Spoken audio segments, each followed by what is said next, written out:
next question to ask yourself is, how much of my current health problems are a result of chronic, inappropriate inflammation? And there are millions of us out there, and you may be one of those. If so, then it becomes important what you're eating on your ketogenic diet. And so for many people, they can eat lots of dark green leafy veg, they can eat lots of nuts and nut flours and nut meals, but some of us cannot because they cause inflammation. Whether we're sensitive to the lectins, the phytates, the oxalates that are contained in the greens or the nuts. And so that's going to help you decide keto or carnivore. If you're not seemingly inflamed by these things, then you can eat keto and probably live a very long, healthy life and not have a lot of suffering. But if you are sensitive to the oxalates or the phytates or the lectins contained in greens and nuts, then a carnivore diet may help you with health problems that a ketogenic diet didn't seem to help you with. And then thirdly, if you suffer from an autoimmune condition, it's very common that you're going to have a flare-up of your autoimmune condition if you eat almost anything that is a plant-based food. And again, that would make a carnivore diet much preferable. And so I have had access to the medical records and to the self-reporting of many people who suffer from Hashimoto's thyroiditis, type 1 diabetes, multiple sclerosis, Crohn's disease, and many other autoimmune conditions. Almost without exception, they do better on a ketogenic diet than they did on the standard Western junk diet, but they do best on a carnivore diet.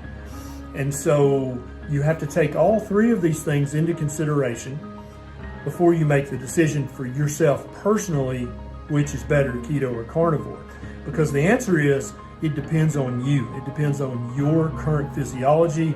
It depends on how long you've been metabolically ill. It depends on how overweight you are. It depends on if you have an autoimmune condition or not.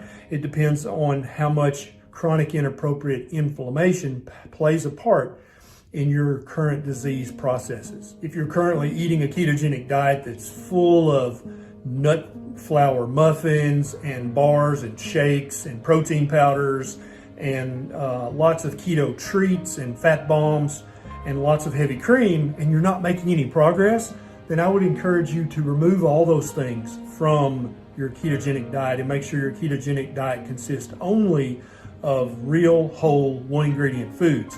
And do that for 30 to 60 days, 30 to 90 days, and then you can actually judge a ketogenic diet and whether it's working for you or not. If your ketogenic diet consists of eating whatever you want but taking some exogenous ketones, then I really encourage you to stop that. That's not a real ketogenic diet, and that's never going to help you realize your health goals.